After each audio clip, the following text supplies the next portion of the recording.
لیکن جب ہم اپنی تبلیغ بھول گئے، وہ قادیانی جہاں پہنچے انہوں نے اپنے مذہب کی تبلیغ کی، لوگوں نے سمجھا یہی سچا اسلام۔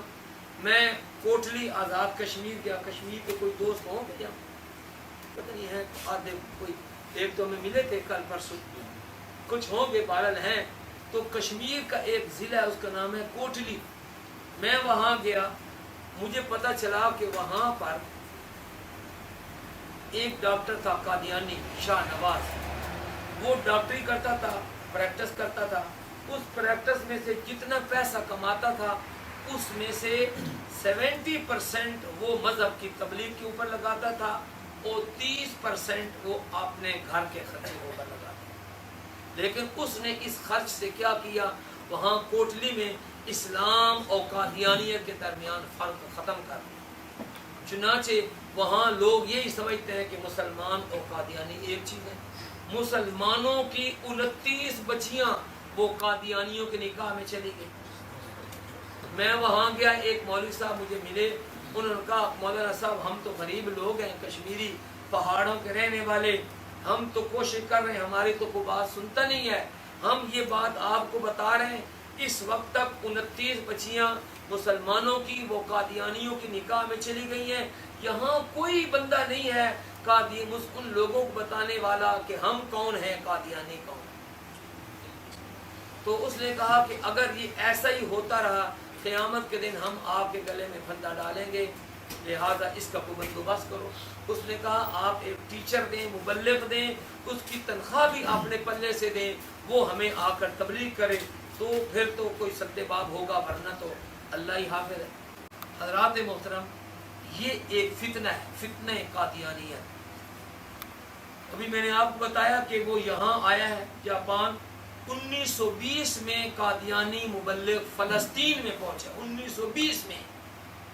اب کیا ہے 2014، یعنی 94 سال پہلے وہ وہاں پہنچے فلسطین میں، اور فلسطین دو نبیوں کی زمین تھی، نبیوں کی زمین، وہاں جا کر انہوں نے مرتد کیا۔ اب اس وقت چوتھی نسل ان کی قادیانی ہو چکی ہے۔ آسٹریلیا وہ گئے ہیں، جزائر فجی وہ گئے ہیں، جزائر فجی میں انہوں نے جا کر جب شور مچایا تو وہ بڑے پریشان ہوئے۔ جزائر فجی کی حکومت نے رابطہ عالم اسلامی مسلم ورلڈ لیگ مکہ مکرمہ کو بتایا، تو مسلم ورلڈ لیگ نے صدر ضیاء الحق کو بتایا، صدر ضیاء الحق نے پھر ہمارے والد صاحب مولانا منظور احمد چنیوٹی اور علامہ ڈاکٹر خالد محمود صاحب کو وہاں جزائر فجی بھیجا۔ گھانا، سیرا لیون، گھانا جہاں مغرب میں سورج ڈوبتا ہے وہاں قادیانی پہنچے ہوئے۔ ناروے شمال میں آخر میں وہاں قادیانی پہنچے۔ ہم کیپ ٹاؤن میں بھی گیا پچھلے دسمبر میں، وہاں قادیانی پہنچے۔ اور حضرات محترم، وہ صرف آدمی نہیں ہے، وہ اپنی جان لگاتے ہیں، اپنا مال لگاتے ہیں، وہ باقاعدہ اس کو ایک منظم طریقے سے آرگنائز کر کے وہ اس کام کو چلاتے ہیں۔ پچھلے سال انہوں نے اپنے مذہبی ونگ کو چلانے کے لیے جو فنڈ اکٹھے کیے وہ 750 ارب روپیہ تھا، 750 ارب۔ وہ تبلیغ کرتے اور اس کے بالمقابل ہم مسلمان ہیں، وہ نہیں ہے۔ دوسرا وہ جھوٹا فتنہ جو ابھی میں نے آپ کو بتایا، قادیانی فتنہ، وہ کیا کر رہا ہے؟ ابھی آپ کو میں نے فائنینشل ان کا پروگرام بتایا، 750 ارب روپیہ سالانہ وہ اس تبلیغ کے اوپر خرچ کرتے ہیں۔ مرزا طاہر جو ان کا چوتھا خلیفہ تھا، اس نے مرنے سے پہلے ایک سپیچ کی وہاں انگلینڈ میں۔ اس نے کہا کہ دیکھو حضرت مریم کی جو والدہ تھی، انہوں نے ایک نظر مانی تھی، ربی انی نذرت لک ما فی بطنی محررا، کہ اے اللہ میرے پیٹ کا جو بچہ ہے میں اس کو تیرے گھر بیت المقدس کے لیے وقف کرتی ہوں۔ تو اس مرزا طاہر نے کہا کہ آج قادیانی مذہب کو بچانے کے لیے تم جو عورتیں بیٹھی ہو، تمہارے بھی پیٹوں کے بچوں کی ضرورت ہے۔ اس نے کہا مجھے 10,000 عورتیں چاہیے جو یہ اعلان کریں۔ اس کی 10,000 کے مقابلے میں 17,000 عورتوں نے اعلان کیا کہ ہمارا جو بچہ پیدا ہوگا ہم اس کو قادیانی نبوت کے بچانے کے لیے وقف کر دیں گے۔ یہ جو مسلمان ہیں, ان کے اپنے ملکوں میں, ان کے اپنے شہروں میں وہ تبلیغ کرتے تھے اور 17,000 بچے وہ وقف کرتے تھے. اس وقت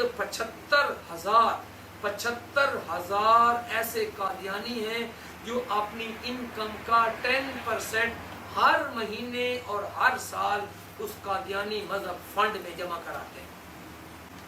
ہم میں سے کتنے ہیں؟ میرا خیال اس پورے مجمع میں ایک بھی نہیں ہوگا جو 100 روپے میں سے 100 ین میں سے 1 ین بھی ختم نبوت کے اوپر خرچ کرتا ہو. کوئی بھی نہیں ہوگا.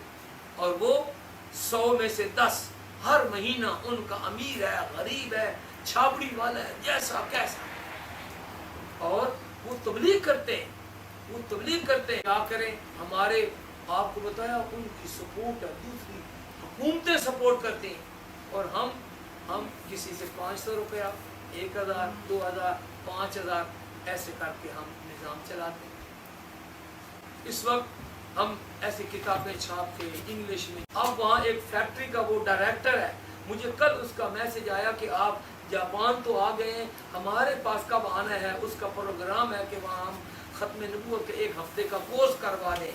کہتے ہیں یہاں بہت زیادہ قادیانیت پھیل رہی ہے, لیکن ظاہر بات ہے وہاں جانا تو ٹکٹ کا خرچہ ہے, کتابیں جانی ہیں اور کچھ ہوتے ہیں. تو میں یہ سمجھتا ہوں کہ اگر وہ جھوٹے مذہب کی تبلیغ کرنے کے لیے 75,000 ایسے ان کے ورکر ممبر ہیں جو اپنی انکم کا 10% دیتے ہیں, اگر ہم کچھ بھی نہیں کرتے, نہ ہم سپیچ کرتے ہیں, نہ ہم اس کے لیے وقت دیتے ہیں, نہ ہم مال دیتے ہیں, تو ہم قیامت کے دن کیا منہ دکھائیں گے؟ قادیانی کو ابھی میں نے آپ کو بتایا کہ 17,000 عورتوں نے تو ایک اعلان کیا, ان کے سکول ہیں, کالجز ہیں, یونیورسٹی ہیں, ان کی جو اسٹوڈنٹ ہیں, لڑکیاں ہیں, لڑکے ہیں, وہ تبلیغ کرتے ہیں, وہ ان کو مربی کہتے ہیں, ان کی تیاری کرتے ہیں. تو دیکھو وہ تو پتہ نہیں ان کو کیا ہے اپنے مذہب کے ساتھ. میں نے آپ کو بتایا 10% والے اور 25% والے, چوتھا حصہ 100 میں سے 25 روپے ادھر دیتے. تو ہمیں بھی یہ کرنا چاہیے. تو ایک حدیث پاک میں آتا ہے, من سن سنتا حسنتا فلہ اجرها واجر من عمل. جس آدمی نے کسی اچھے کام کی بنیاد رکھی, یعنی اس کام میں پہل کر دی, اس نے کہا کہ یہ کام میں کروں گا, تو اس کا بھی اپنا بھی ثواب ملے گا. جو لوگ بعد میں وہ کہیں گے کہ ہم بھی اس کے ممبر بنتے, ان کا بھی ثواب مل جائے گا.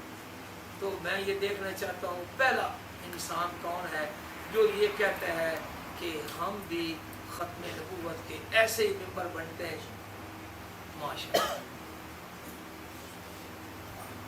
پہلا اب جو اٹھے گا اس کا ثواب ماشاءاللہ. ختم نبوت کے مشن میں کتنا ہم وہ نہیں کرتے ماشاءاللہ. ہم یہ نہیں کہتے بھائی, ہم آپ کو یہ نہیں کہتے 10% لگاؤ یا 25% لگاؤ, کم از کم 100 میں سے 1 تو لگا دو, 100 میں سے 1 تو لگا دو, ٹھیک ہے کہ نہیں؟ تو